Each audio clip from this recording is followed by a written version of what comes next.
Back in 2012, Nihilistic Games released Call of Duty Black Ops Declassified. It's often considered one of the worst FPS games of all time, but I personally think that was just extreme overhype of the game being the first fully complete handheld Call of Duty title on par with the consoles. I loved Black Ops Declassified, and a lot of other people did too, and still do. The game's online servers are still active to this day, and the game is still genuinely fun to play in multiplayer. Seriously, it took me 2 seconds to get into a full match in 2025. The campaign was awful though, just a series of pretty boring missions that you could finish all of in under an hour. That's where Resistance comes in. Black Ops Declassified came out 6 months before Resistance, and by the same developers, Nihilistic Games. I was hyped. I remember watching every trailer leading up to its release and getting ready for what I thought would be the greatest game of all time on the Vita. Finally, after half a year of no FPS games other than COD, today I decided to take a trip down memory lane and replay it, so I could see if my memory of the game is pure and accurate nostalgia or completely real.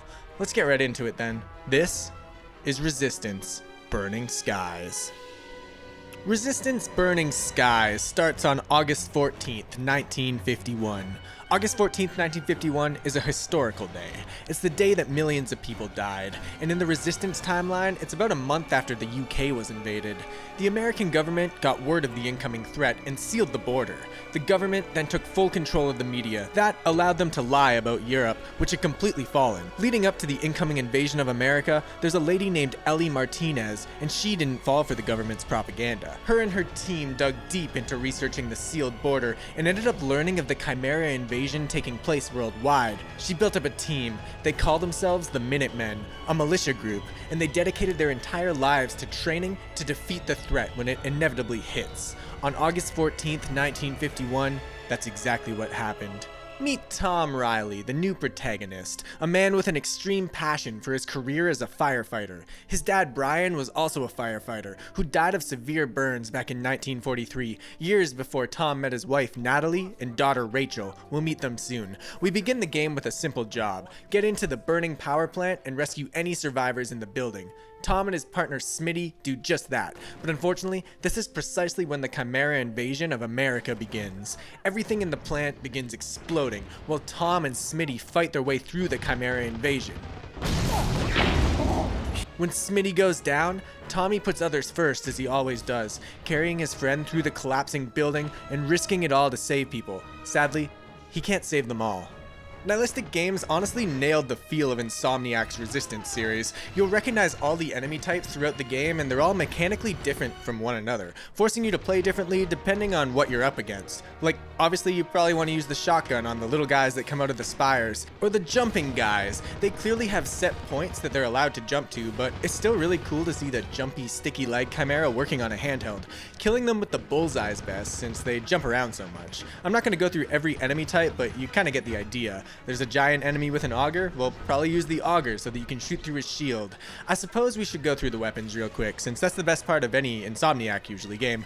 The weapons here feel amazing. They control just like the PS3 games, with some new weapons and some differences here and there. The carbine is pretty much the same. Basic machine gun if you hold R, with a secondary fire being the grenade launcher. You gotta use the touchscreen to drag where you want the grenade to launch and then just let go. It works totally fine. The bullseye is also the same as the console version, but it's still one of the coolest guns ever. Its normal shot is pretty inaccurate, but if you tap and drag your finger over to the enemy, you stick them with the target that the bullets lock onto and curve to hit.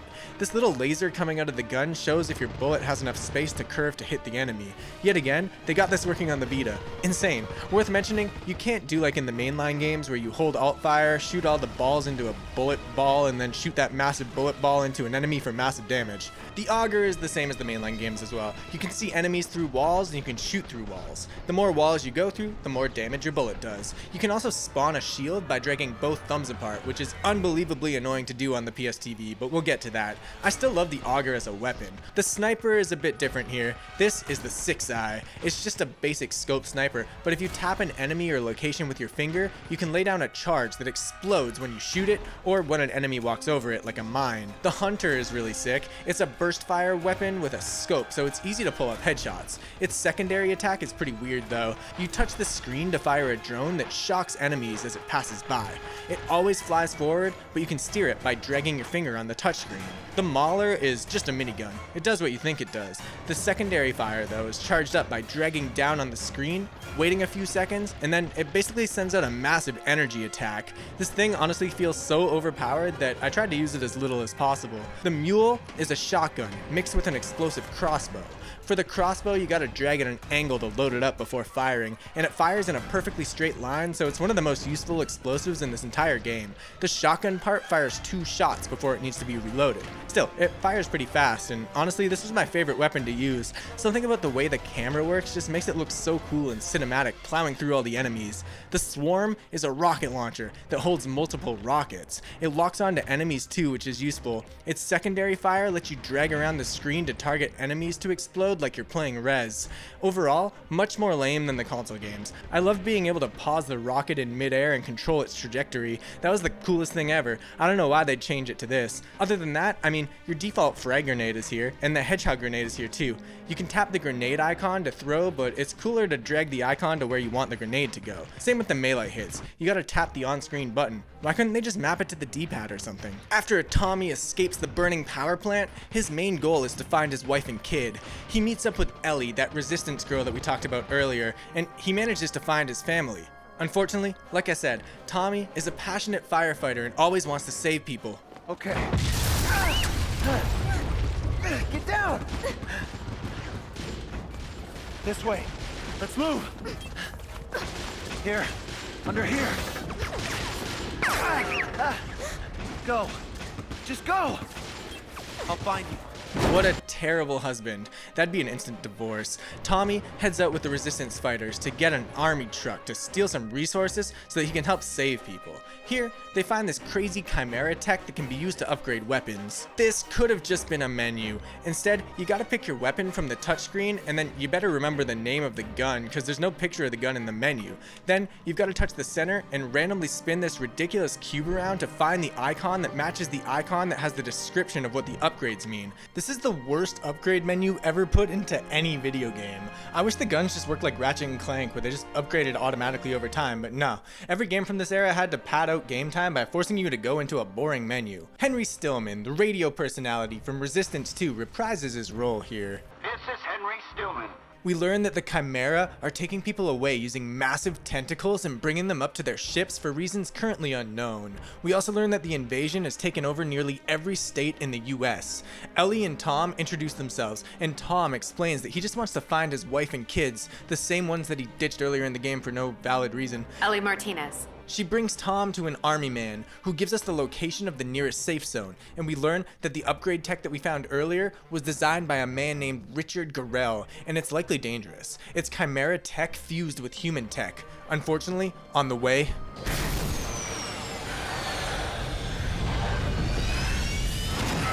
No! Ellie! Oh my God. Ellie. Ellie, are you there?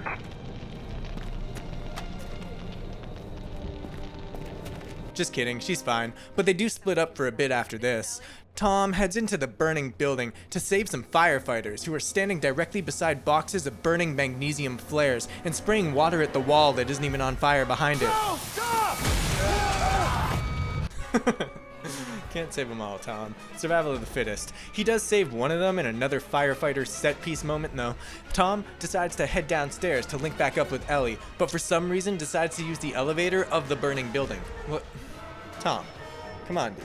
He meets up with the first mini-boss battle, an executioner. Surprisingly easy, since as long as you just keep moving, he can never actually hit you. The weak spot is his gun. Shoot it enough times and he explodes. Eventually he meets up with Ellie again. Hold on to something.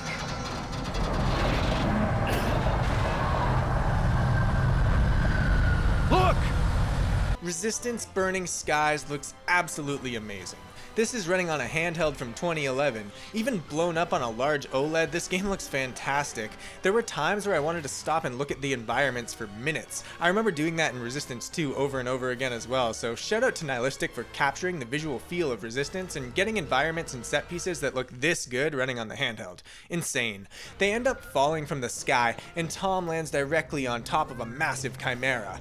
This level has one of the weirdest gameplay mechanics ever. There's endlessly respawning explosive dudes inside of towers with endlessly respawning worm enemies preventing you from blowing up the explodey dudes. It feels like whack-a-mole trying to shoot the worms with enough time to blow up the dudes before the door closes. Really cool gameplay mechanic. Eventually, Tom falls off in the most hilariously janky way possible.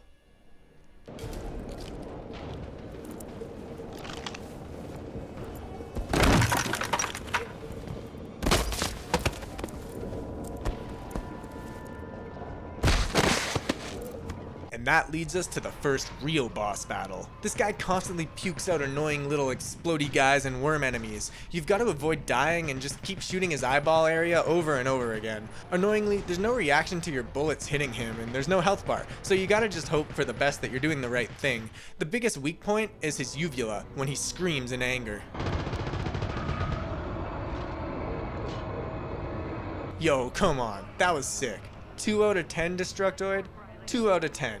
Anyway, they hop in a helicopter to head to the best mission of the game.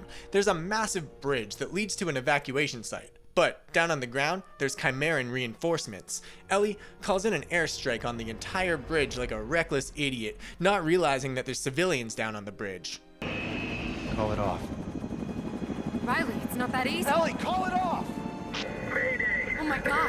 Raptor 3-0 is down. Roamer 6 to checkmate 1-1. Get us out of here! Riley, what are you doing? Riley! Tom hops on a rope and slides down what he can before falling from the helicopter. He's alright. Every fight on the bridge is really fun. You go from fighting waves of normal Chimera enemies, the Spire enemies, sniper enemies, auger guys, a ton of jumpy enemies, and the first instance of being swarmed by runners. There's even constant set piece moments where you gotta hide in vehicles to avoid the airstrikes that just keep happening. I guess Ellie couldn't call off the first airstrike, but why do they keep happening? Doesn't matter. It looks cool. It even splits the bridge into pieces, giving you a cool little platforming puzzle to figure out how to get across the bridge while also adding some verticality to the fights. It's insane that Tom jumped down here in the first place though, because there's barely any survivors that I'm seeing, except for this one guy. Another firefighter set piece moment. Ellie hops down from the helicopter and airlifts the guy out before helping Tom get to the other side of the bridge. Wait a minute. There. Yeah, that's perfect. Good. Jeez. While she's unlocking the door, another Enforcer boss battle pops up. Tom kills it just in time, since there's another airstrike that's just about to hit the bridge. Yeah, the airstrikes still haven't stopped.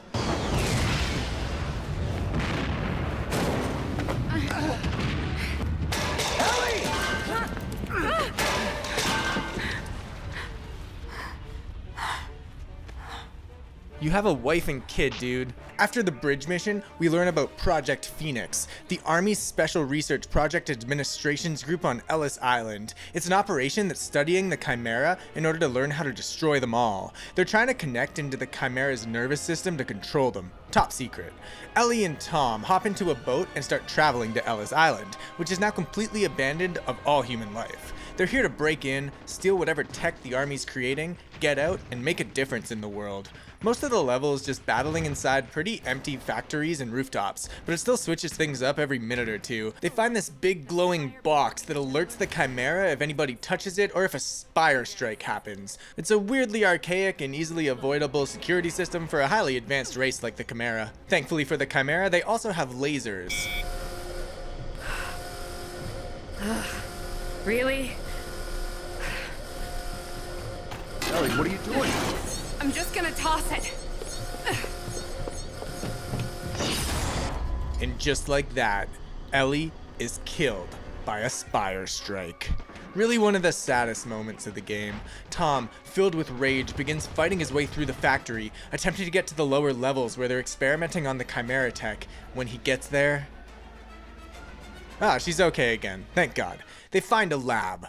Whoa. What's this say?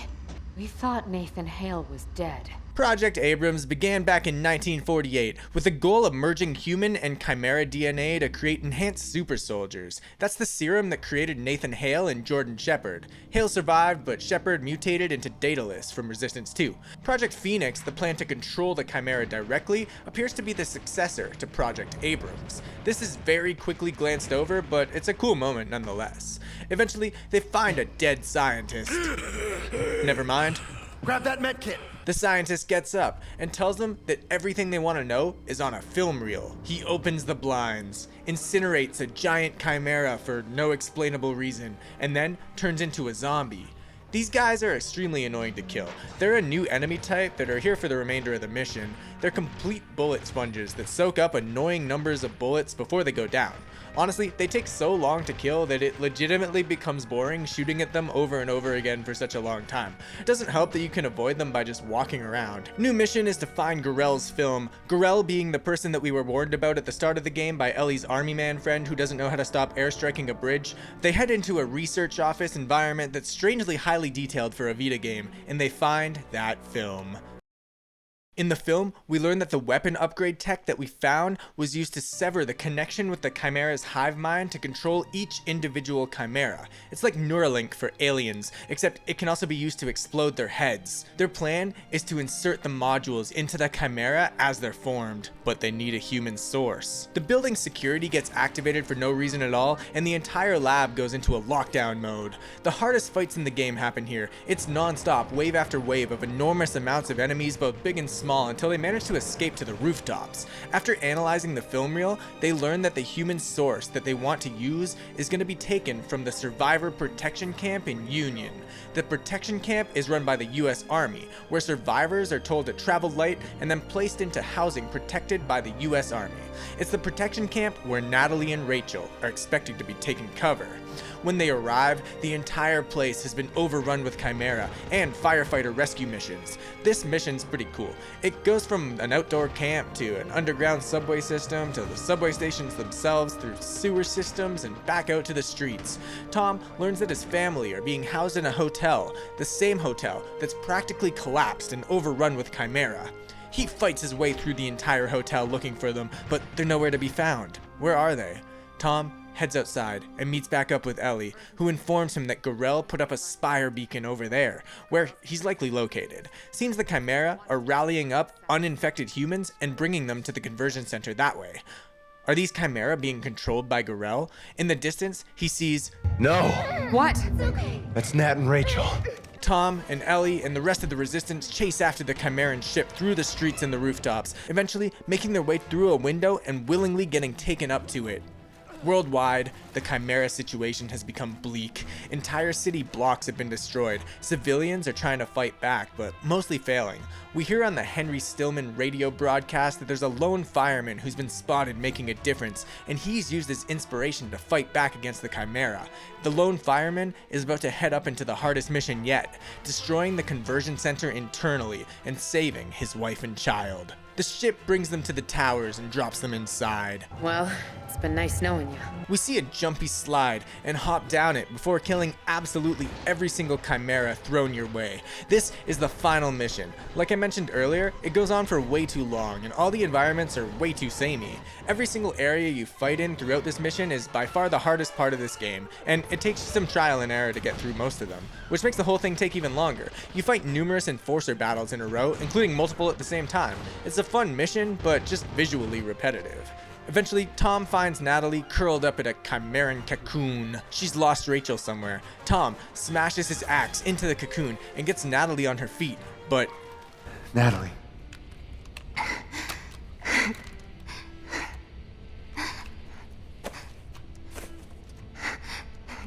Take good care of Rachel. She's too long gone. She's been in the conversion thing for way too long. It's over. Tom has no choice. I love you. I love you too.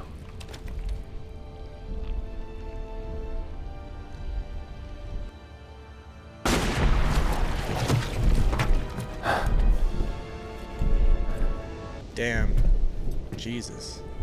Thankfully, Ellie somehow found Rachel. Except, She also found Morel, who appears to be attempting to control that massive chimera in the background by using the console below.